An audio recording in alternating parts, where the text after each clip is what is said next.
The gradation of changes. To make an unacceptable measurement acceptable, gradually add enough pressure, drop by drop, for a few years, until you get the right amount of pressure. During the 1980s and 1990s, new, radical socioeconomic conditions were put in place. These include the minimal state, privatization, insecurity, flexibility, mass unemployment, wages that don't pay enough, and many changes that would have led to the end of the world if they had been put in place all at once. If you think about light and noise, you think about how they change in different ways. This is true for political processes of change as well. Economism can't be added to the crisis from today to tomorrow. If the cost-benefit, market, and management model is to become the social norm, it needs to be spread across generations by people who have a big impact on them. If you want to use these skills, you can also use them on a smaller scale. In the case of planned cuts in the school and university area, an OECD publication says that state grants should stay the same and not be cut because of the risk of weighting political groups. Another way to get people to accept a decision that isn't popular is to make it seem like it's painful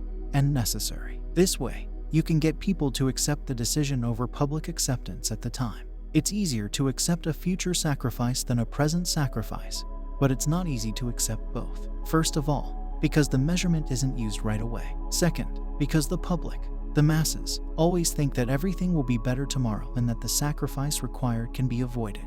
This gives the public more time to get used to the idea of change and accept it when the time comes. A lot of people might be affected if there are planned changes to their living conditions. The reasons for this should be made clear early on, so people don't have to wonder why. For as long as the problem isn't already solved, civil society will have little reason to check out any suggestions that have been put forward. When it is done, the problem that was made is made to look like a common thing. During times of neoliberal breakdown in Germany, wage, penalty, and social cuts are seen as painful, but they are also necessary in these times. Addresses in children's language. In most ads that are aimed at the general public, there is a lot of confusion, arguments, and characters with a lot of problems. Childlike intonation, often focusing on frailty, as if the viewer were very young or had been imprisoned in his or her own body. The more you try to fool the viewer, the more childish the tone that you use will be. Why? If someone acts like she's 12 years old or younger, then the other person is more likely to respond or react without much thought. Vagabond messages are used to announce things that aren't pleasant. Anything can be read into what is said. For serious criticism, there is no response. It's also possible to talk to the public in a direct way and make them play a role for them. This is done with simple language that doesn't talk about important things and doesn't insult them in a patronizing or solicitude way. People are more likely to respond to certain role models who are excited about environmental incentives early on. If you live with people who are very loyal and have very clear traditions and habits, this technique might work. They will be able to show their gratitude without questioning and be grateful for the trust that comes from that. In place of reflection, use emotions instead. The puppet masters don't want to make people think. They want to stir up emotions and get inside people's minds. This is what they want to do. The reason so many messages have emotional content is because they're written by people who are very emotional. In racial thinking, the point is to cause a kind of short circuit in the process. Emotions are used to get the big picture of the message, but not the specifics. Thinking as a skill is new in history, so this is another way they kill people's critical thinking skills. In the heart of the human spirit, there is an emotional core. This leads to powerful judgments, which make watchmen of reason refuse to serve them. People become more competitive and jealous of each other. German tanks are delivered to people who want to quash their rebellions, and this is the norm. Improving your ignorance. Make sure that the public can understand the technology and methods used to control and keep things in place. To make it impossible for the lower classes to learn from the higher ones, the quality of the education they get should be as bad as possible. Ignorance can be when you don't know or don't want to know. They can be put together close together. It can make you feel ashamed if you don't know. People who don't want to know about different ways to avoid shame might like that. You can either stay away from millions of people and political power themes to keep your shaky knowledge out of the spotlight, or you can say things like nothing will change at all to get out of the way. Nothing can be done. The world runs that way, which is why curtains are good when the calm atmosphere would be broken by something else, like a noise. Those are human behavior patterns that are used when the majority of people are hurt by the state and the people who run the country. In economics, there is a huge difference between knowing and knowing what to do. It's money. In a country's economy, what is the role of wages and work? They look like this. Who owns what? Why is there so much unemployed people? And how does it affect the way people get paid or balance power in a group of people? In school and business TV, these questions aren't talked about very often, or only in a non-confrontational or fragmentary way.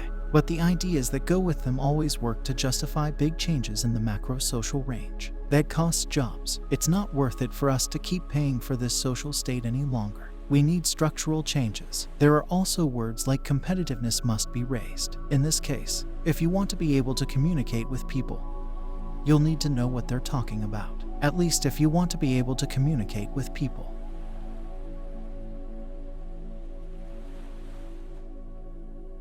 These things make people pay more attention to the environment near where they live. Moving mediocrity. Most trends and fashions don't come out of nowhere, and they don't stay that way for long. It's almost always someone who puts them in a good mood and makes sure they get attention. They do this to make their tastes, interests, and opinions more like their own. In the media, there are a lot of different styles and trends that are talked about all the time.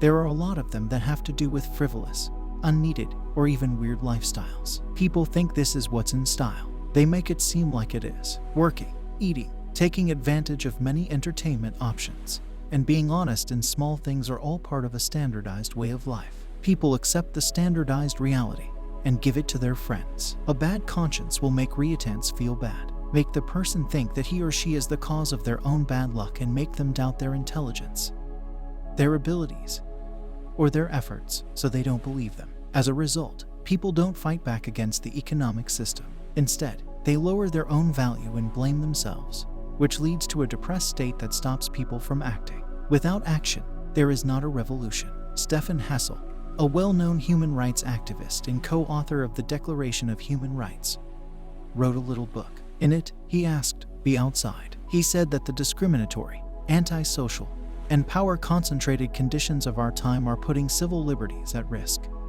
And he asked for a more active and informed way of living that uses civil disobedience to sabotage the presuppositions of this kind of attitude.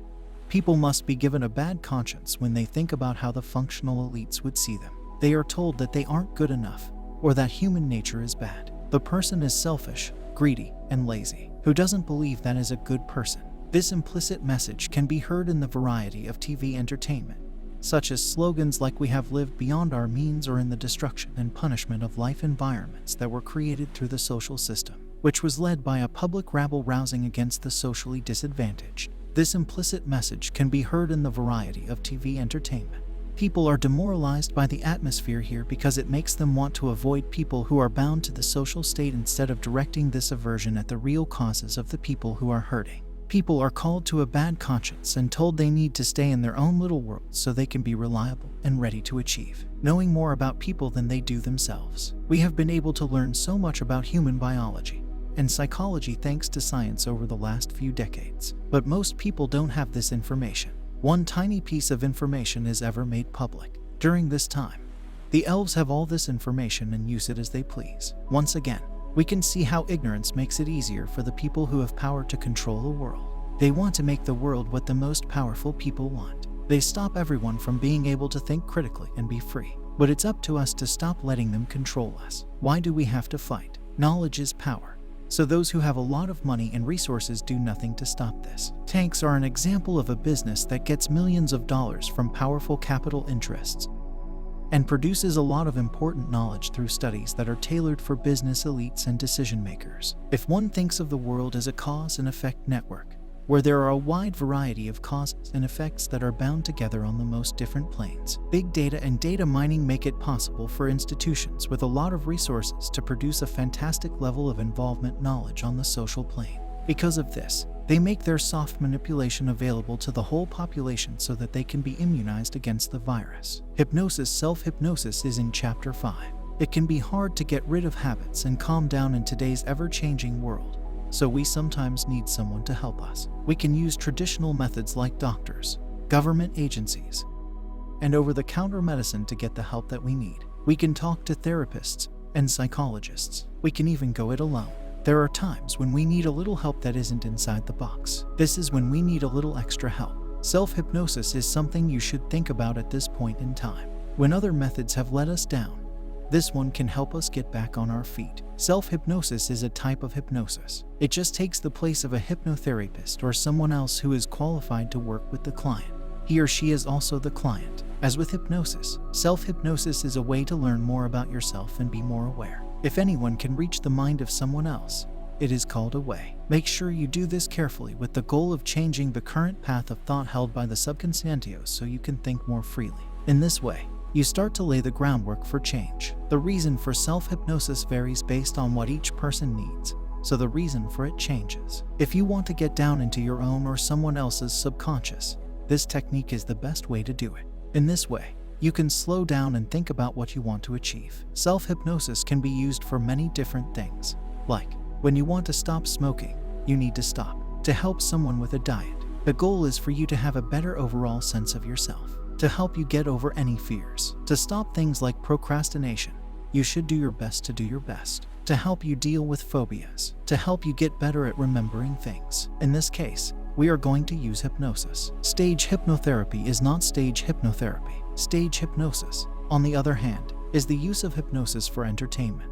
In these shows, it is the hypnotist's work to make the audience believe that hypnosis is a magical and mysterious power that can help them. In magic and mystery, the better the show. When people see hypnosis, they don't see the pure and magical power that it has. Good magic shows have more going on than what you see or hear. One of the most important things that isn't often talked about is how powerful it is for people in their stages to follow rules. This isn't so much because of hypnosis, but because of a phenomenon called group or group expectations. When a person is in a crowd or a large group of people, it is much easier to predict, influence, and decide on the person's behavior. If you're a stage hypnotist, there's a powerful tool called stage cooperation that helps you use your magic more effectively when you're in front of people. The subject agrees to go along with the hypnotist through stage communication. It's not because of the hypnosis, but because they don't want to let the audience down. It's not because they are in hypnosis and don't have a choice. They follow the directions of the hypnotist to great success, but not because they are in hypnosis and have no choice. It's because they don't want to make people mad at them for not doing what people expect them to. Whether or not they do things that are embarrassing, like quacking like a dud, that's not the point of the story. Better and louder the quacks are, the more weird they are. And the more people think of hypnosis as mind control, the better they are at their job. Then, if the audience goes with the show instead of following the directions of the entertainer, they will agree with, and embrace them a lot more. In fact, the effect of hypnosis isn't as strong as the effect of a group of people being together. Having been on stage at 2 different events, I can tell you what it's like to be on stage. Does hypnotherapy play a role in the stage show? Yes, but mostly only to a degree. People who are on stage use hypnosis to help them keep their minds on task. A lot of conscious, sometimes random thoughts are put away for a while when you use hypnotherapy to clear your mind and focus on one thing at a time. People who have clear minds are very powerful. This, when it's combined with stage composure, makes the hypnotist's job not very hard at all. A lot of their own energy goes into making the show fun and lively. If they can get the audience to believe that they are in control of their minds, the show will be even more interesting. What gets put out there isn't what is going on. I think it's very pleasant, relaxing, and refreshing to go through hypnotherapy. It's like taking a refreshing break in the middle of the day, because you know that not going along with the show will end the pleasant experience of hypnosis you're in. It's easy to want to go along with the show itself. There is no analyzing, picking up or holding on to random thoughts when your mind relaxes, because the subject is not being honest, in a panic, or has had their mind taken over. This does not mean they are not being honest. If you're asleep, you're aware of what's going on and of the sounds around you, maybe even more than when you're awake. You know that if you really wanted to, you could wake yourself up right away. But for what? There is no need to be afraid of what the hypnotist will do if he or she is considerate of your limits. It is common for people who are asked to do or say something that goes against their moral, ethical, or religious beliefs to either wake up or not do or say what the hypnotist wants them to. The subject doesn't do anything while they're in hypnosis that they wouldn't normally do when they're awake, in the same context and setting. This is how it works. The subject was asked about this once, when one of the subjects started taking off her clothes during the show. The other subjects only went so far as to strip but didn't go far enough to break the social norm. Because of this, the hypnotherapist had to stop the woman, which, of course, he did. It wasn't until after the show that he found out that her job was that of a stripper. There are a lot of hypnotherapists who don't agree with stage hypnosis. There is a real fight going on between stage hypnotists and hypnotherapists. For a stage hypnosis show, the reason is clear. It makes hypnosis look like an unreal sleep state that can be used to control the mind. Hypnotherapy is shown in this way. People think that hypnosis is unusual and weird, which isn't true. It works to prove that this isn't the case. You don't fall asleep, you aren't in a coma, and your mind isn't being ruled by anything. They use hypnotherapy as a tool to help people live happier, healthier, and more rewarding lives. This is how it works. In comparison, stage hypnotists use hypnotherapy as the main thing in their shows to keep people interested. It is very clear why there is a split. The stage hypnotist, even though there are obvious differences between them and a hypnotherapist, does inadvertently help people through their use of hypnosis. Stage shows and TV shows make people think that hypnosis is a powerful and miraculous thing that takes the power of the mind. Pieces are easy to put together. Why not try hypnotherapy as a last resort? I've tried everything else, so why not? I don't know how it works, but I don't care. It might work. In the yellow pages, there are a lot of hypnotherapists who get a lot of phone calls. In an ideal world, people would learn about hypnosis in school, as well as how it works. The value and benefits of hypnotherapy would be better understood, and there would be more attention paid to it in the world.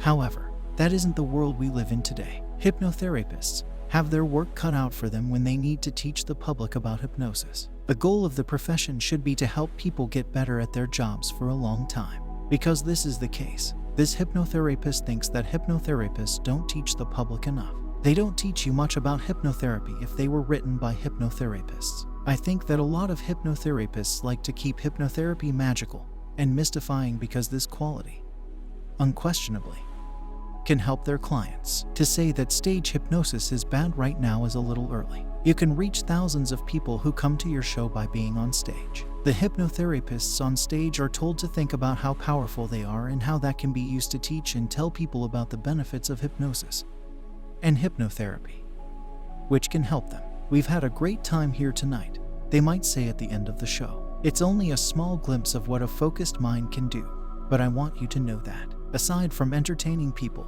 hypnotherapy is just as powerful at making people's lives better, too. There are people who can use hypnosis to help people think about living happier, healthier, and more rewarding lives. When it comes to self-hypnosis and stage hypnosis, how are they different?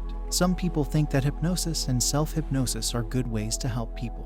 There are many different types of hypnotherapy, but only the person who wants to change or find a solution and the therapist take part in these types. Each person has different goals that they work toward together. These goals are based on what the person needs. The exercises and tasks are personal, private, and done in a safe and secure environment. This is how it works. There is only one thing you need to know about self-hypnosis: why you are there. During stage hypnotherapy, the main difference is that the stage is different from the rest of your body. This is a show for the public. Some people have paid for the hypnotherapist or magician to see what he or she can make someone else do.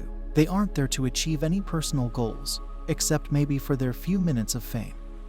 So they don't really care about that. He or she can be very manipulative and even greedy to get what they want. If you use the whole strategy, you'll need more than just some self-delusion. People who study hypnosis are called cure. To hypnotize someone else or to hypnotize yourself, there are 4 main types of hypnosis that are used in today's society. Hypnosis is divided into 4 main types: traditional, Ericksonian, NLP, and self-hypnosis. These are the main types. It is different how each type of hypnosis is used and how it is done. They all start with some kind of hypnotic induction, such as a fixed eye or counting backwards, to get you into a state of hypnosis. This is the main thing that separates the different types of hypnosis. Traditional hypnosis. It is the most basic form of hypnosis, and it is used the most often because people think anyone can do it with very little help and training. In addition, traditional hypnosis is thought to be the easiest form of hypnosis because it is based on simple suggestions and commands, which are easy to follow. This is the type of hypnosis that is often advertised on CDs and MP3s,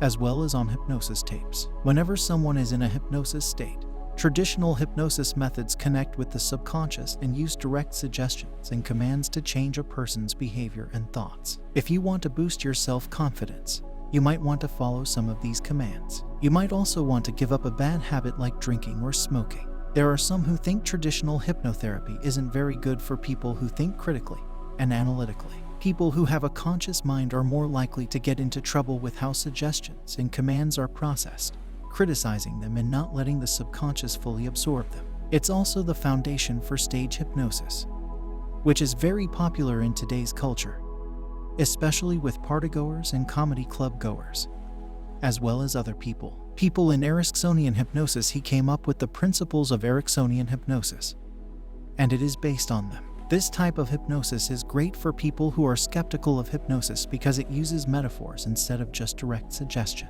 It is easier to think creatively when you use metaphors. Metaphors let you get to conclusions that traditional hypnosis can't get you. In order to use metaphors, you have to compare and connect two things in a more complicated way than with simple commands and suggestions. This is why skeptics can be hypnotized with this method instead of the traditional one. They also let the mind wrap around an idea or a thought in an organic way, which is why skeptics can be hypnotized with this method and not the traditional one. It uses metaphors that are both isomorphic and insider. A story with a moral is told by isomorphic metaphors. The uninitiated mind can then draw a one-to-one comparison between the story and a problem or issue it already knows about. Interpersonal metaphors use embedded commands that confuse the conscious mind, allowing the unconscious mind to process the message of the metaphor. This allows the metaphor to be sent. People who use Erickson's hypnotherapy are given more of what it is called in dire suggestions. Many people don't even know that suggestions are suggestions at all because they usually look like stories or metaphors to the conscious mind. As you listen to this story, your eyes might get tired, and you'll want to close them because people can, feel comfortable when they let their eyes close and they relax deeply. Then, think about the following. She's carrying milk to the dinner table with great care. She's only 5 years old, but she's very careful. "Don't drop that," is what the child's parent says in a modern tone. The child looks up at his parents, stumbles, drops the milk, and spills milk all over the place. "I told you not to do that. You're so clumsy. You should learn how to be better." You'll never learn. You can use hypnosis even if you don't know it. "You're so clumsy. You need to be more careful." This is a direct post-hypnotic suggestion from the parent. You won't ever learn. A person who is post-hypnotic is someone who always sees themselves as clumsy even if they don't do what they're told to do. In the future, the child's success could be at risk because of this suggestion from the parents. Hypnosis with NLP, also called NLP. When you combine hypnosis and neuro-linguistic programming, NLP, you can get amazing results that are hard to believe. NLP is a type of psychotherapy that connects neurological processes to behavioral patterns. In other words, it connects what we do and how we feel. It's a way to communicate with the subconscious, often by bypassing your conscious mind. This means the person who has been hypnotized is more open to suggestions and thought changes, and they are more likely to follow them. In addition to self-hypnosis and NLP, these two techniques are used to deal with issues like self-confidence, self-esteem, and overall mental well-being, as well as other issues, as well as getting rid of anxiety and fear. NLP hypnosis is also used to get rid of phobias and fears, too. It works because it uses the same thought process as a fear or problem to reverse or get rid of the problem. Perhaps the most common NLP technique is chanting, and most people have heard of it at some point in their lives. Is there a song that, when you hear it, makes you feel like you're back in the past? Is this true? If so, then that song has become an anchor for those feelings. With NLP hypnosis, you can change any feelings or mental states that you want to change into what you want them to change into. As an example, you can try to touch your ear with feelings of self-confidence to see if that works. When you're nervous about something or have stage fright, you can just touch your ear and feel good about yourself and control. When you choose an anchorism, like touching the top part of your right ear, you should pick one that is unique, and specific so that you don't get a generic reaction. Otherwise, you'd get a generic reaction. In NLP, you can use the flush to get better results. In other words, it is used to separate a response that is linked to a certain behavior from another one. Many people, for example, like to have a cigarette when they're hungry. With time, their minds will link being hungry with having a cigarette, and they'll start craving a cigarette when they're hungry. Flash can be used to get rid of this link. It's called the refram, and it's used to change the behavior of a person. What the person's goal is identified. Then the subconscious is reached and made to replace one set of behaviors with another, which the conscious person can accept. but which will be more beneficial to the goal than the previous behavior. The best thing about NLP hypnosis is that you don't have to know everything about it to use it.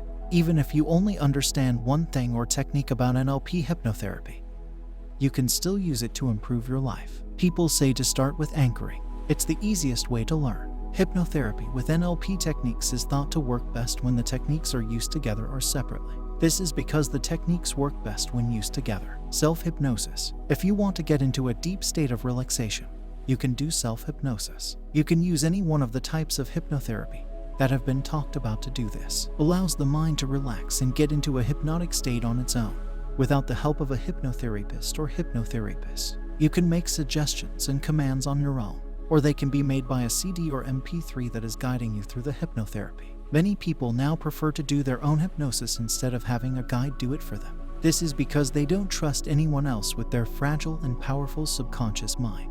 As a subliminal message, there are limiting beliefs that are stopping you from making a change, and you need to get rid of them and start over with new ones. You can only make this happen in your mind. People who use subliminal messages say they are the most powerful because they work directly with the subconscious mind.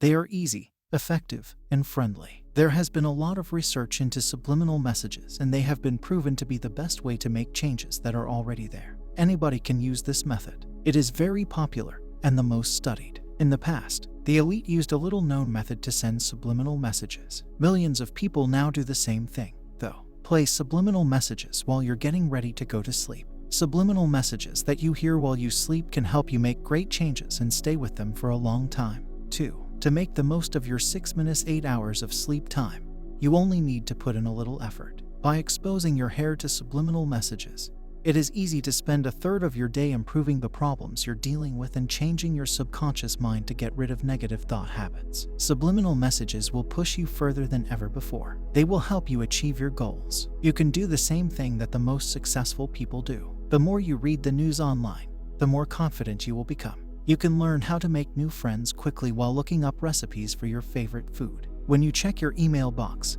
you can set yourself up to feel happy. You can also set yourself up to make money while liking Facebook posts, which is a good thing. When you listen for just a few minutes, you'll start to feel the stress leave your mind and body. You'll find yourself in a deep sense of pure relaxation and not having to worry about anything. Subliminal messages can help you achieve all of your wonderful goals, but you can also improve your sleep and wake up with a positive mindset. You can do this by listening to subliminal messages. At Vortex Success, you can listen to inspirational messages that can change your life. Watch subliminal flaws on the screen of your computer as you work. There are a lot of ways to get religious messages across, like by hearing them and seeing them. They will show up on your computer screen in quick flashes. By using this method, you only need to spend a few minutes a day. They have positive affirmations in them, and being exposed to them over and over will make your brain think in a new way. All of this means that you can be the person you want to be. The subliminal affirmations can become your reality, and you can finally let yourself become the powerful person you've always wanted to be. It's easy to make the affirmations come true with these messages in the form of flakes. Watch this video, scroll down, and click on the live demo button to see how it's done. Listen to MP3s of religious messages during the day. Even though it's recommended that you listen to religious messages before or while you sleep, when your mind is in a more open state, there are other effective ways to use religious messages during the day. Were we able to be programmed while we were awake? Absolutely. There are waves in the brain when we are awake, but new information can still get to our minds. Every day, new information is sent to the people who aren't aware of it. The only thing that is different is that we can talk to the subconscious mind easily during alpha, but theta doesn't work. To communicate with the subconscious during the day, we don't have to think about it and just let it take in the messages. Subliminal messages can also be used during the day by playing MP3s of subliminal messages in the background. This is a very effective way to use subliminal messages. You can cook, clean the house, take a relaxing bath, or watch your favorite TV show while you work. Chapter 6. Getting people to do what you want them to do. Why do people do this? The first thing that comes to mind when you think about a situation is, some people might think of ads that make people want to buy a certain product, while others might think of a politician trying to get people to vote for him or her. Persuasion is a powerful force in daily life, and it has a big impact on society and the world as a whole, too. The power of perception affects everything from politics and law to media, news, and advertising. it also affects us. We like to think that we can't be persuaded. It is natural for us to be able to see through the sales pitch, understand the truth in a situation, and come to conclusions on our own. True in some cases, but persuasion isn't just a pushy salesman trying to sell you a car or an advertisement for the latest and best product. It's about more than that. Persuasion can be very strong, and how we respond to it can depend on a lot of different things. As soon as someone talks about perception, negative examples usually come to mind. However, perception can also be used as an important force. The public service campaigns that make people want to recycle or stop smoking are good examples of how to get people to do things that will help them. Persuasion. So, what is it and what does it mean? Perloof, 2003 says that persuasion is a symbolic process in which communicators try to get other people to change their attitudes or behavior about an issue through the translation of a message in a free choice environment. This is how it's described. This definition of persuasion says that persuasion is symbolism, which means it uses words, images, sounds, and other things to express what you want to say. It requires a deliberate effort to get people to do what you want. If you can persuade yourself, you're good at it. Rather, people are not forced to choose. A wide range of ways can be used to send personal messages, such as verbally and non-verbally through TV, radio, the internet, or face-to-face communication. The way people think today is different from how it was yesterday. There have been a lot of people interested in the art and science of persuasion since the time of the ancient Greeks. However, there are big differences between the way persuasion happens today and how it used to happen. In his book, Communication and Attitudes in the 21st Century, by Richard M. Perloff, lays out the 5 main ways that today's mindset is different from the past. The number of persuasive messages has grown a lot. This is a good thing. Think for a while about how many ads you see on a daily basis. The number of ads the average U.S. adult sees each day ranges from about 300 to more than 3,000. It takes less time for people to communicate with each other in this way. Television, radio, and the internet all help spread messages that are very important very quickly. And they all work together. Getting people to do what you want is a big business. The companies that are only in business for one thing, like advertising agencies, marketing firms, and public relations companies, aren't the only businesses that rely on people to make money or sell things. Many more people can be persuaded by contemporary ways. There are, of course, many ads that use very obvious ways to get people to buy something, but many messages are much more subtle. Businesses sometimes spend a lot of time making very specific images that are meant to make people want to buy their products or services so they can live the way they want to live. Persuasion is more difficult to deal with. Buying customers are more diverse and have more options, so marketers have to be more smart when they choose their persuasive medium and message. This is why people who write about modern psychology say that people in Western societies like to talk about themselves more than people in other countries do. Prekani and Aronson, 1991, say this is true. It doesn't happen that marriages are set up. They're left up to the persuading skills of each couple. There aren't as many rules about trade as there used to be. The advertiser makes the decisions about what people like and what they buy. It doesn't matter who leads a group or who has religious authority. Arguments are set by the wrangling of lawyers. Rulers aren't chosen by the king or born into the royal family. They come into being through one of the biggest rites of passage, the election. The candidate who has both good looks and a positive attitude is almost always the one who gets the job, but not always. This is how the ancient Greeks thought about things. A Greek citizen could hire a sophist to help him learn how to fight. Sophists were a group of people who traveled around the world teaching and writing about knowledge. You could say they were the best students of the ancient world. The sophists said that persuasion was a good way to find the truth, because they thought that arguing and debating would let bad ideas out and let good ones come out. They thought this was a good idea. A sophist didn't care which side of a debate he was on. There were some times when the sophists were able to switch sides in the middle of an argument. There was a reason for their stated goal, which was an argument that said the truth. There was a free market for good ideas. That sounds like our world. That's not the case. We use proactive and collaborative tactics much more than the people who came before us did. Is this how the modern way to think about questions is? Hardly. In order to reach the masses, people today use symbols and our most basic human emotions to get people's attention and help them get what they want. When you think about it, you'd think that being able to think and be able to stand up for yourself is directly linked to your success in life. It would be logical to think that people would know how to deal with difficult situations as well as they know how to read, write, and do CPR. There are 10 rules for persuasion. How many people can remember them? How many of us can look at a situation and choose the right tool for the job at hand?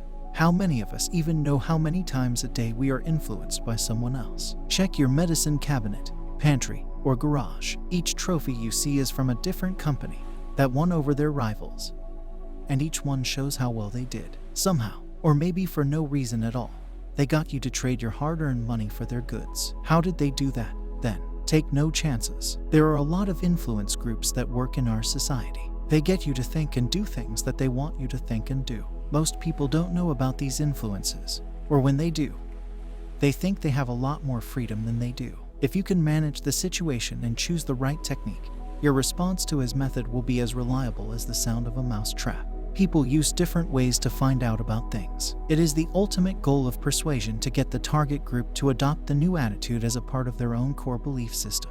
This is called persuasion. The following are just a few of the most effective ways to persuade people.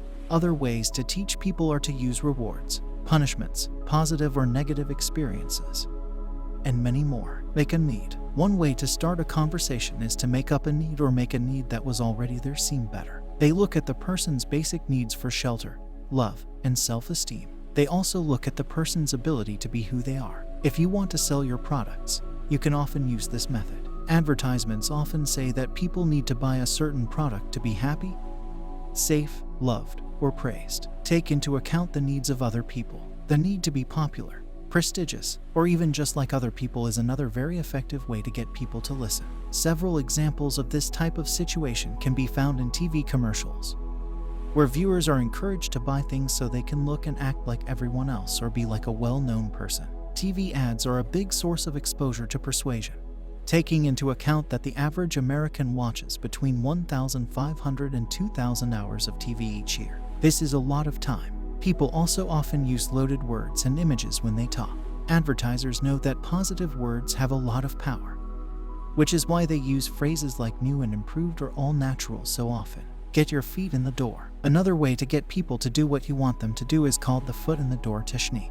This is a strategy for getting someone to agree to a small request, like asking them to buy a small thing before making a much bigger request. People are more likely to do small favors if they already have their foot in the door, which makes them more likely to do bigger favors. A neighbor might ask you to babysit her 2 kids for an hour or 2. Following a small request, she asks if you can just watch the kids for the rest of the day. Because you've already agreed to the smaller request, you might feel like you have to agree to the bigger one, too. People who study psychology call this the rule of commitment, and marketers often use this tactic to get people to buy things and services. Go big, then small. You can't use this approach to get your foot in the door. A salesperson will start by making a big, often unrealistic, request at the start of the process. By refusing, the person figuratively slams the door on the sale. In response, the salesperson asks for a much smaller amount of money, which often looks like a joke. People often feel like they have to respond to these offers. In the beginning, they turn down their first request. People often feel pressured to help the salesperson by agreeing to the smaller request. Use the power of reciprocity to get things done faster and better. It's likely that when people show you a lot of love, you feel like you have to show them back. Reciprocity is a kind of social obligation to do something for someone else because they did something for you. This is called reciprocity. Marketers might use this tendency to make it seem like they're doing you a favor, like by including extras or discounts, which then makes people more likely to accept the offer and buy something from the company, making them more likely to buy from them. When you negotiate, you should make a point where you can show off your skills. The answering bias is a simple cognitive bias that can have a big impact on negotiations and decisions. It can be hard to avoid. People often make their first offer as the starting point for all future negotiations when they try to make a decision. So, if you want to get paid more, being the first person to suggest a number, even if that number is a little high,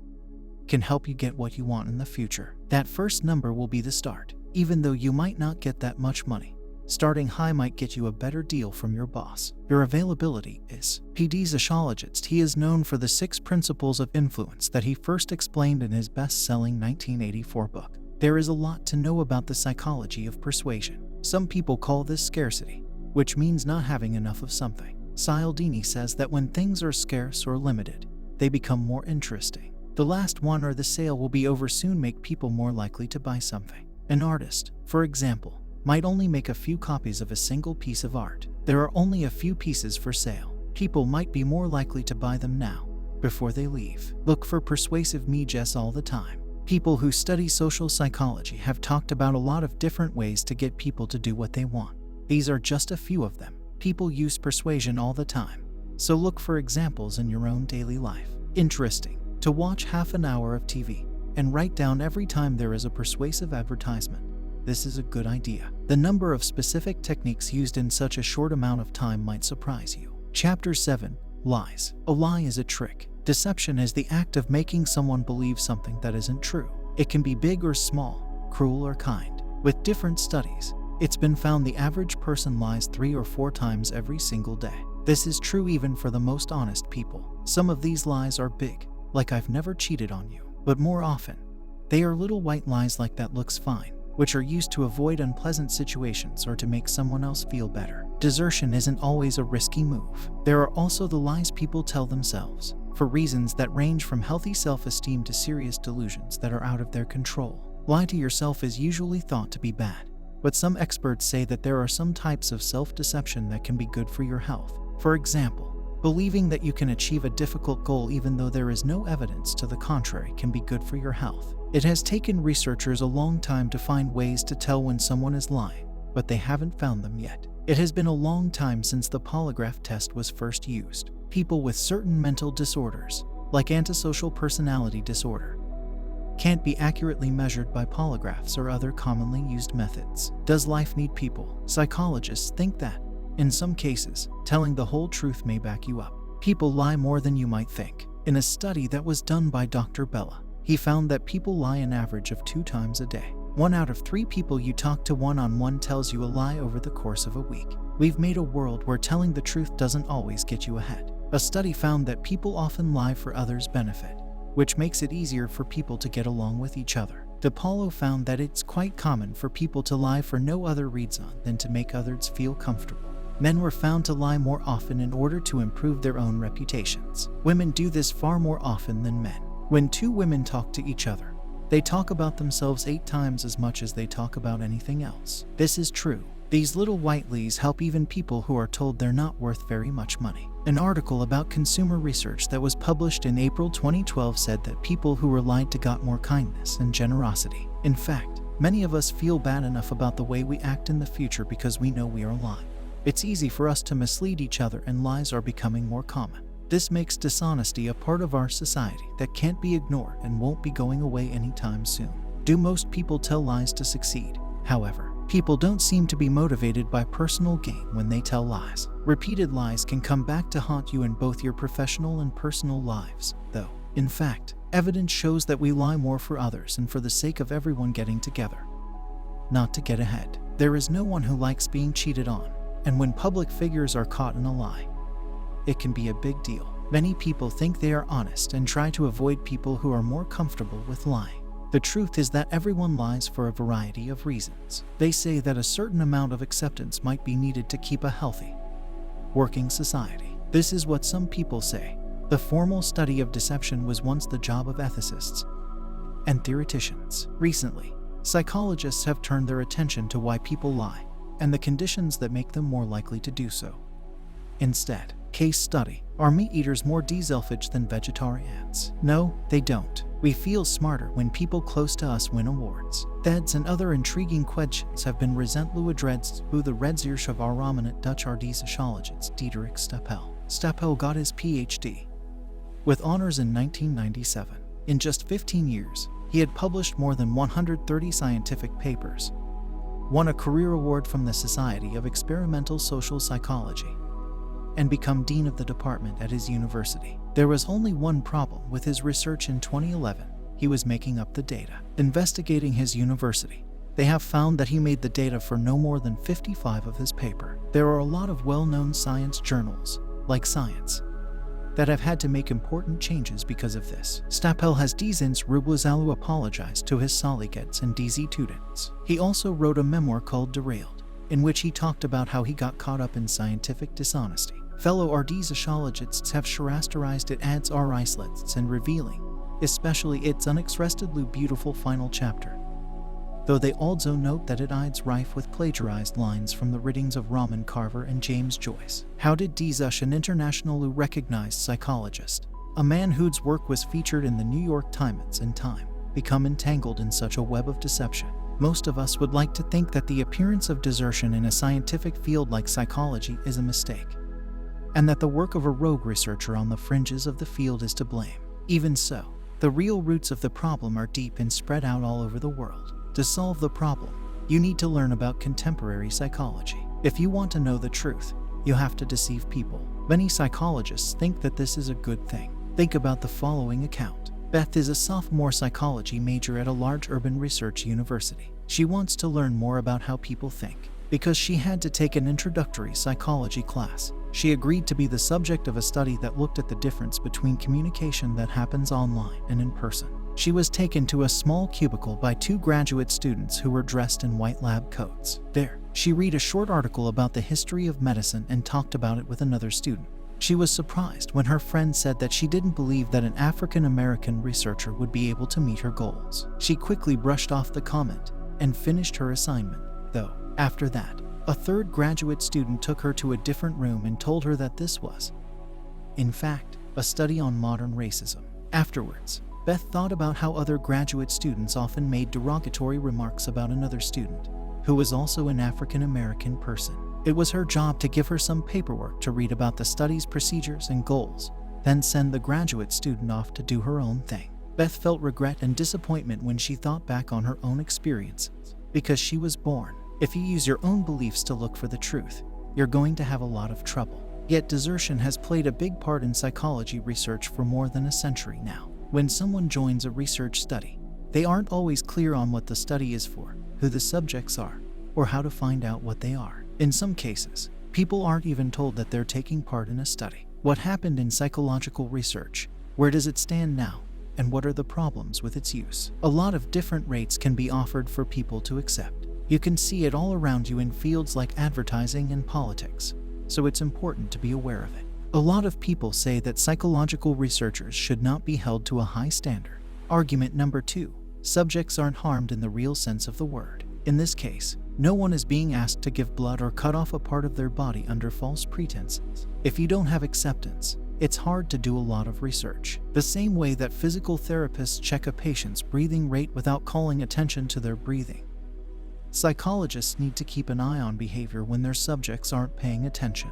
A lot of people think that deception is the only way to show natural behavior in a lab setting. Over the first 2/3 of the 20th century, deception became an important part of psychology research. The history of deception in social psychology has been written recently. Before the year 1950, only about 10% of articles in social psychology journals used deception methods. Deception was used more than half the time in the 1970s, and in some journals, it reached 2/3 of the studies that were done at that time. This means that people who took part in social psychology experiments had a better chance of having the truth kept from them, being told things that were not true, or being manipulated in covert ways than people who didn't take part. Proponents of deception say that they are using small lies to find big truths, but this is not true.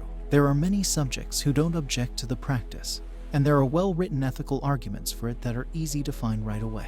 If we lived in a perfect world, we might not accept things, but ours isn't perfect, so people say that we should compromise. Of course, they say that researchers should try to avoid desertion as much as possible, and only use it as a last resort. Sometimes, it might be possible to come up with other ways to do things that don't need it. But at the end of things, accepting things is a very important tool for learning. Americans in the field of psychology have a lot of support for a claim that dishonesty is necessary for scientific progress. Ethical principles for psychologists and a code of conduct written by the APA show that they believe the ends justify the means. These rules read: deception is not something that psychologists study unless they think it is worth it for them to use deception in their research, and that effective non-deception alternatives aren't possible.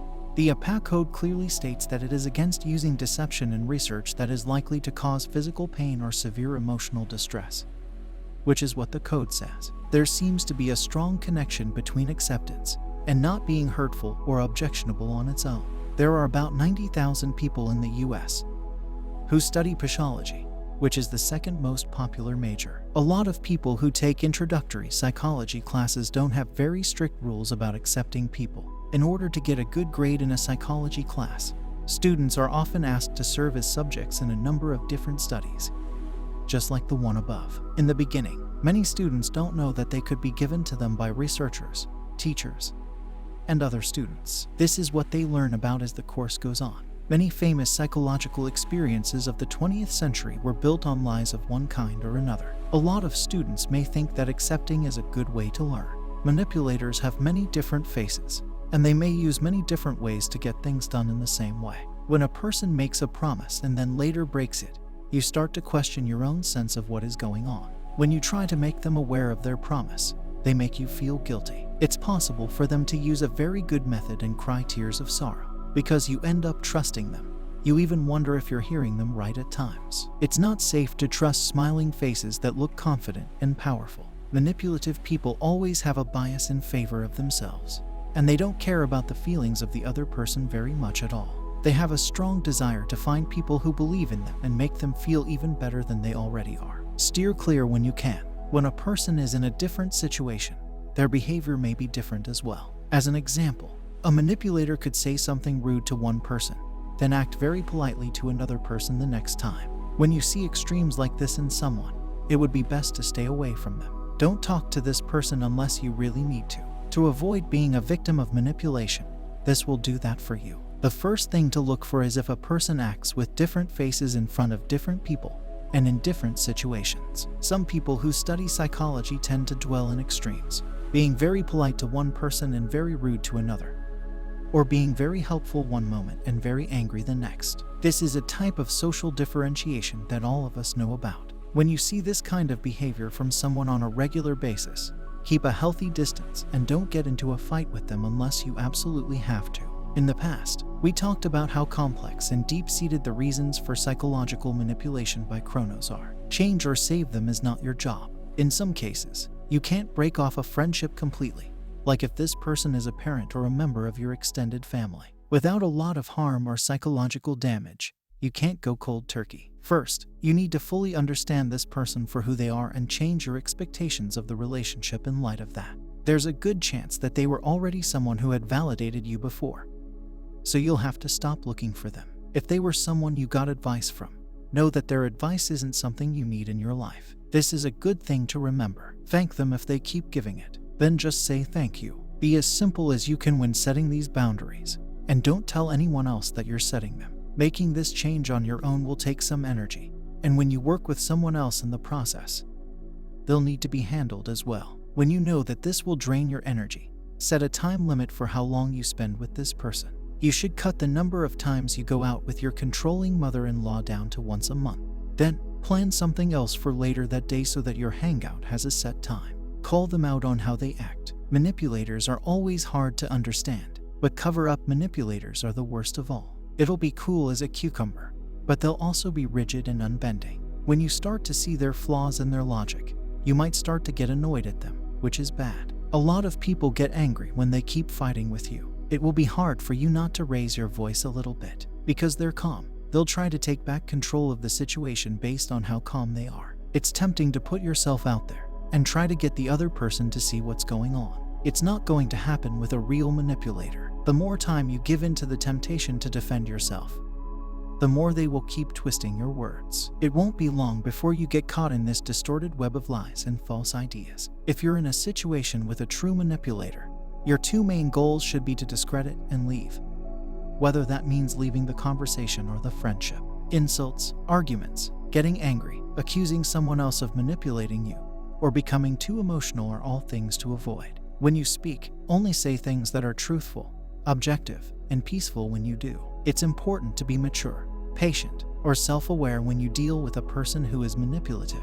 You may not be able to respond quickly without losing your temper and making the situation worse. You may need to take extra steps to avoid a confrontation if this is the case. For instance, you could invite someone else into the conversation or send an email instead of talking in person so you have time to think about what you are saying. For me, dealing with someone who loses their temper can make me feel a little stressed out. As a result, I've had to bring someone with me to places where there was a lot of room for blow-ups. You know you can't do this on your own.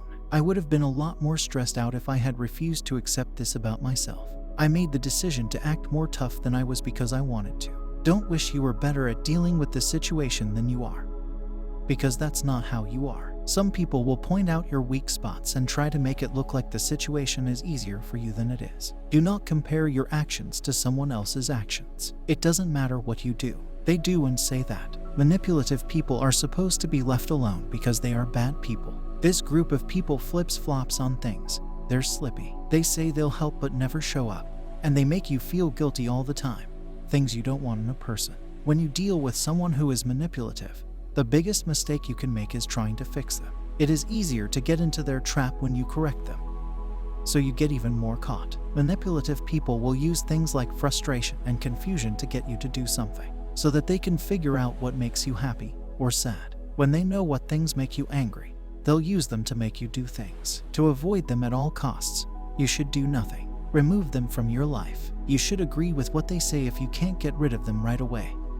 Like if they are your boss, coworker, or family member, then go do your own thing. Hit them in the middle. There is a chance that gravity could work against you. People who aren't like you are always using their own strategies against you, so it's not like you're alone. They'll become friends with your friends, and they'll turn against you. They'll put a small reward in front of you and make you keep moving it around. Every time you get close to it, they'll take it away from you. As long as you live, they'll keep old actions over your head. On and on and on. Stop letting people who are manipulative use their skills against you. If you don't want to turn the tables, just do that. Make up your own strategy and hit them where it hurts. People who are manipulative keep making your life miserable, no matter how hard you try to ignore them. You only have one choice. Find their center of gratitude and get it. In this center could be a group of people who are close to the manipulative person, or people who work for them. People with high-level skills or a better understanding of one field could be the person who has the skills. In this case, it might be one of the resources that they control. Even if you don't know what their center of gratitude is, find out and make it your own. Recruit people who have the same skills and know how as them to replace them, or take away their coveted resources. This will throw them out of balance and make them focus on controlling their own lives, not yours, instead of you. Trust judgment. What you think is important. You know what's best for your life better than anyone else. It's hard to get a good answer from other people because so many people do this. I don't know what to do with my life. I'm good at what my name is. Let other people define you, but don't look for them to do it. Find out who you are, true to yourself. Winning people don't have the ability to listen to other people's beliefs. They have the ability to listen to their own beliefs. When you set your own beliefs and hold on to them strongly, you stop people who are manipulative from hurting your life. Your belief will act as a blockade, keeping people from getting in your way and blocking them from seeing you. True not to fit in. Keep changing your own self over and over again. The idea that being conscientious is good or linked to being successful is a myth. Manipulative people want you to be on time so they can count on you to move their goals forward, but you don't have to.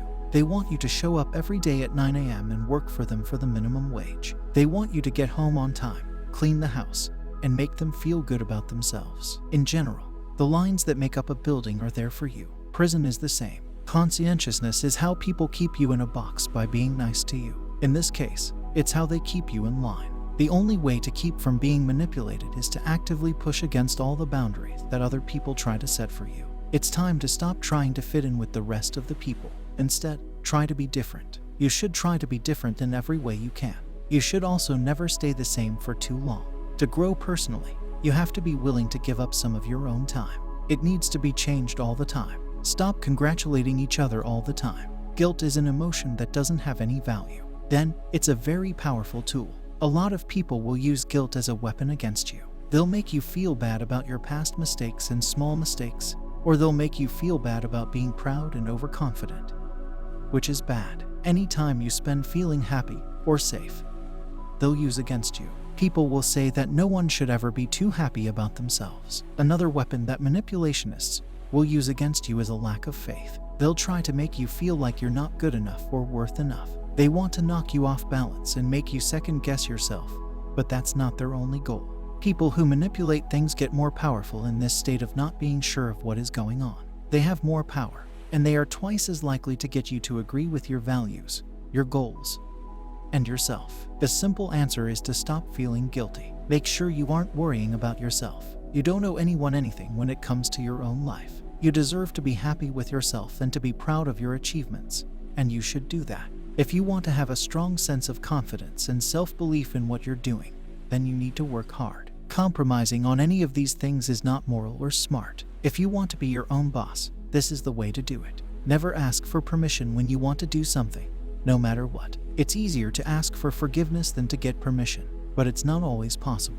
The problem is that we've been taught to always ask for permission, which makes it hard to say no. As a child, we had to beg for everything we wanted. We had to be fed, changed, and burped to get what we wanted. We had to ask permission to go to the bathroom, wait for lunch, and play with toys at school. Since most people never stop waiting for permission, they never stop waiting. They wait for their turn to talk, and they wait for their promotion and for their turn to speak. Most people are so used to being picked on that they don't even speak out of turn or even raise their hands in meetings. There is another way to live. What would happen if you did what you wanted to do when you wanted to do it? Then what would happen if you stopped worrying so much about being nice to other people and making them feel at ease? What if, instead, you lived your life the way you want? These are things you can do at any time. They want you to think that some imaginary rule or ideal says that you can't act on your own without consulting with either an authority figure or a group of people first. The truth is that you can get rid of this sense of connection at any time, but you can't. You can start living your life in a different way today than you did yesterday. Choose what you want. Give yourself a stronger sense of purpose. It's hard to fool people who are driven by desire. There are a lot of people in this world who don't have a goal for their lives. When your life doesn't have a goal, you'll believe everything. You'll do everything you want, because no one really cares about it. Doing nothing is just waste of time for people who don't have anything else to do. There's no rhyme or reason for how they're living. They don't know where they're going or why they're here. It's because they don't want to get crazy.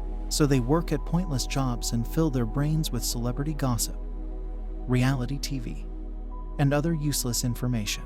They stay busy so they don't feel like they're becoming irritable. People who are manipulative can do well with this business and this money. There's a lucky person born every minute. The person who's always on the move, always consuming useless content, and always trying to keep their business going is the person who's going to be the winner. Manipulators use useless information and activities to control people who don't have a good reason to be there. A sense of desire is the only way out of this bad fate. When you study, you don't do anything about distorting things, which is what it does. It's not safe when you know where you're going, so manipulators can't hurt you. They can't confuse you or get you in the wrong direction, so don't worry about them. Make sure to keep taking new chances. This is what the world wants you to do. Put all of your eggs in one basket. Everyone and everything you see is telling you to get a mortgage, a car payment, a stable relationship, a single office job, and so on. You should stay at the same job for the rest of your life. There are a lot of people who don't like people who are ambitious now.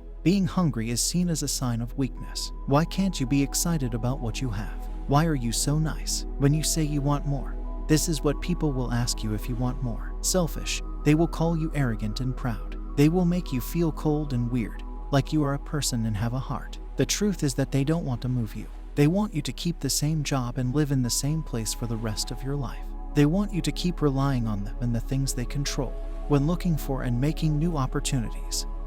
The only way to stay on your own is to keep looking and making new ones. Keep applying for new jobs, starting new businesses, making new friends, and changing up your experiences to keep things interesting. Stop being a babu. If someone fools you once, shame them. If someone lies to you 10 times, you're a fool. Make sure you don't let people walk all over you. It's time to stop being a squeaky bag. You are only making yourself look bad. To say no to people who are manipulative. Have enough self-awareness and self-respect to say no. If you blame other people for your problems as you go through life, you won't be happy. In life, people try to get you to do what they want, so you can't just walk through it and not notice. People who are negative and manipulative are still alive. They'll also try to use you, but that doesn't mean you get a free pass to make mistakes and get used to them. Without your permission, no one can manipulate you for your own success and failure. You're the one who has to pay for it. As long as other people outthink you or out-strategize you, it's your fault, not theirs. Be able to accept things. Find out what went wrong and try not to do it again. Not again and again. Don't keep putting your trust in the same person who turns out to be slippery. Cut them in half. Delete them from your life. Then, make a promise to surround yourself with people who think like you. Take care of yourself. It's the only thing you can control in life. Yourself. Take a chance on yourself. When it comes to making hard decisions, too many people only think about things outside of their own heads. They think about how a situation will affect their finances and their relationships, but they don't think about how their decision will affect their own happiness and sense of self-worth, so they don't make the right choice. When they should be taking chances on themselves, they take chances on other people instead of taking chances on themselves. When they don't know why they're mad, they wonder why. Take chances on people and things that you don't know very well. You put yourself at the mercy of those people and things. People can manipulate you because of this. Instead, you should be taking chances on yourself. Which person is better to side with? Which option is more likely to be a winner? Ask, what do I want to do most? Afterwards, go out and do it, because the pay is only a little bit better. Don't stay at the job just because it is a dead-end job. Instead, start your own business or find a new job that pays more. Don't stay just because the relationships are a little iffy. They're not bad at all. When you do this, you're betting on other things. This is almost always a mistake. A better strategy is to be on your own. In the long run, you won't regret getting to know yourself better. Sure, you'll have to take full responsibility for any mistakes you make, no matter how big or small they are. As far as I know, you'll have to hold yourself to a high standard, but you'll also be fully responsible for your own stories, too. You'll keep growing and becoming better and better at what you do. People should not make you feel like you have a connection with them. Manipulators make sure that everything you do is wrong. Every fight you've ever had is your own fault. Becoming manipulated will make you feel bad. The order in which you cry, then get angry, then feel guilty, and then feel unworthy is short. Then, you're sorry you didn't help yourself, because you let them get too close to you again. It's easier for your emotions to stay stable after you leave a person you used to work for. Life is an interesting journey. Many people come along the way to give us company for a certain amount of time at different stages and then leave after they have played a part in our lives. In itself, there isn't a problem with people coming in and out of your life. The problems start when you become emotionally attached to the people you meet and feel helpless, tense, and worried when your relationship with them ends. Especially with an emotional manipulator. To stay happy and make progress in life, you need to break free of emotional attachment as soon as possible. There's no doubt that some people will help you move toward the path you've chosen. You should, however, be careful not to get distracted when you are apart from the people you love. There are times when you need to be more careful with your relationships. Detach yourself from the people and take care of them to make a trustworthy atmosphere. It's still important to not be reliant on that person for growth, and to let them go when they leave your life because someone else is waiting for you on the way to your destination. This is why you should not be dependent on that person. There are a lot of things you need to leave behind in order to focus on your journey. When someone has to deal with emotional attraction, it tests their level of maturity and how serious they are about their journey toward the path they've chosen. Enjoy the time you spend with people, learn from them, love them, and take good care of them, but don't make them walking sticks. Most of the time, people are afraid of losing someone because they can't move on their own in life. So, if you don't want to walk alone on the chosen path, you don't have to deal with emotional attraction anymore. Meditate often. Is this something you'd like to do? It's a lot more focused now, more in charge of your feelings. If that's the case, then writing can help people keep their emotions in check, which many people want in today's fast-paced, high-tech world. Meditation can help you get the calm and clarity that you need in just a few minutes a day if you have depression, mood swings, stress, or other problems. You can read for just a few minutes a day. Everyone can benefit from daily meditation, no matter what the cause of their problems is. Even though there isn't a better time to start writing than right now. Some people feel calm, quiet, and peaceful right away when they start taking medicine. A deep state of relaxation is brought about by meditating. It also gives you all you need to deal with stress. Body and mind learn to relax through deep breathing exercises and techniques. The mind calms down and the body is in a state of peace. In fact, writing can help you get rid of the negative effects that stress hormones have on your body and your emotional state. As hormone levels return to normal, emotions calm down and become stable. Using your breath to calm down and relax will help you when you feel stressed or anxious again. The roller coaster of emotions can hold you down, making it feel like your life is a roller coaster of uncontrollable ups and downs, twists, and turns that you can't stop. Meditation, on the other hand, requires a lot of visualizing. This is a powerful tool that can help you change your current way of thinking as well as build up a more positive, stable emotional environment.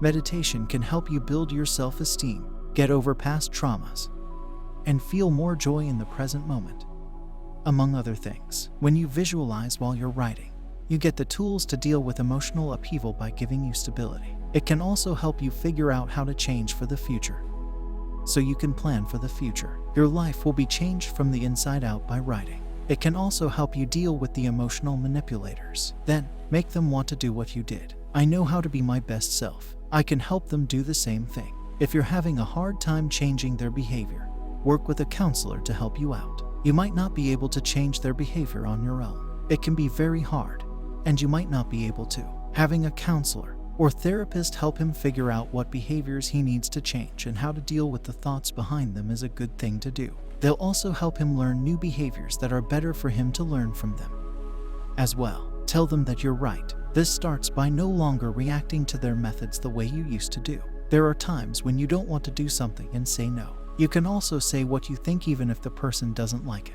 Fight to feel good about how they might react negatively, even though it might not be what you want. If it's not yours, don't take it. It's only possible for you to control what you do. That's important because you can't change the way a manipulator acts, but you can stop being one of their targets. You start saying no when you start. As long as you let it happen, you're being manipulated. If you don't let it happen, you start breaking the cycle. They are very good at what they do, so pay attention to what they say.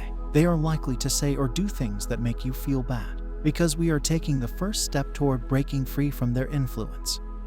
We should stand firm in our no. Relationships that are bad for you should be let go of. You might find it hard to break up with people who have toxic relationships. A lot of people get stuck in a loop of going back to relationships that aren't good for them. This only leads to more pain and sorrow, not less. There are ways to let go of toxic relationships, but there are also ways to stay friends. They have worked with people who had this problem long enough to be able to write an entire book about it. In order to get out of a toxic relationship, the first thing you need to do is admit to yourself that the relationship isn't good. You may be able to see the signs of a toxic relationship and try to make them less bad for you by yourself. Cognitive dissonance is when your brain tries to protect you from what you know is true. Take note of the things in the relationship that make you feel this way, and then write them down. The first thing you need to do is accept that your relationship is toxic. Before you can be truly free, you need to be aware of all the things that are hurting you. A two-way street is the way to go in relationships. Two people are involved in the relationship, which means that two people are involved in all of the disagreements, arguments, and behavior that happen in the relationship as well. You can't take the blame all the way on yourself. In the relationship, if you blame yourself for everything that goes wrong, you'll find yourself going back to try and fix things. Often, both people are to blame for a toxic relationship. Your responsibilities are important, but only your own responsibilities. You don't have to deal with anyone else's problems in a toxic relationship, so don't do it. When you're not going to be burned, there's no reason to put it on yourself. It's one of the best things you can do when you want to get rid of a manipulative person. Making it more difficult to let go is only going to happen if you keep in touch with each other. Toxic people who are no longer in your life need to be checked up on. Do not look at their social media or ask your friends how they are doing. Sarah Newman, Ma, says that, based on what she says, when it comes to cutting people out of your life, you should always follow your heart, even though it may sound crazy. Newman advises looking at the ties when it comes to a toxic relationship, even though it may sound like a crazy idea. In order to move on, you need to be in a place where you can feel good about not having contact, not bad. People who have been in a relationship that was broken and manipulative say that getting closure is one of the best ways to move on from it. Closure can help people rebuild their lives in a healthy way. One way to let go of a bad relationship is to find closure, which will help you move on. For a lot of people, closure comes from inside and remembering all the ways the relationship didn't work out in the first place, so they can move on. It can be helpful for some people to write a last letter or have the other person admit that they are a person who gets angry easily. Everything, no matter what, needs to be cleaned up to move on. The most important thing in ending a toxic relationship and letting it go is having someone to hold you up if you fall down. If they're long-term, it can be hard to let go. Get together with your friends and family so that they can help support you when things get tough. They can also help you keep track of people you've already cut off when you don't check up on them. There is no point in having support systems if you want to break up with someone. Don't be afraid to reach out to the people who love you the most. Develop a mentality that you can be proud of. During the time that one person is toxic, they might use manipulation and lies. Another person might use intimidation and incivility. Though, if you're not careful, People like that can have a big impact on your well-being if you're not careful. They deal with people who aren't very strong in a skillful way, though. They don't want to give away their power, and they keep being their best selves no matter who is around them. No matter what they do, putting a name to your feelings makes them less important. So if you're feeling sad, anxious, angry, or scared, know that you're not alone. At the very least, be honest with yourself about it. Also, pay attention to how your emotions can change your choices. As soon as you start to feel nervous, you might not be as willing to take risks. When you're excited, you may act more quickly. People who are more aware of their emotions can lessen the chances that they'll make bad decisions based only on their emotions. Name calling is only one part of the fight. You also need skills to control your emotions. Think about how good you are at cutting right now. Eat when you're stressed out. Do you drink to help you fall asleep?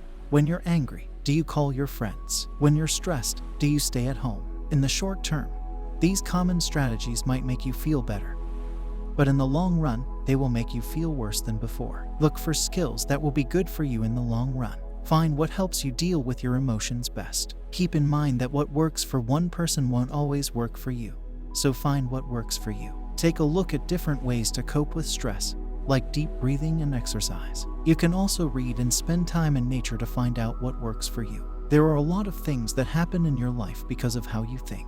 People who think things like "I can't stand this," or "I'm such an idiot," don't have the mental strength to do what they want.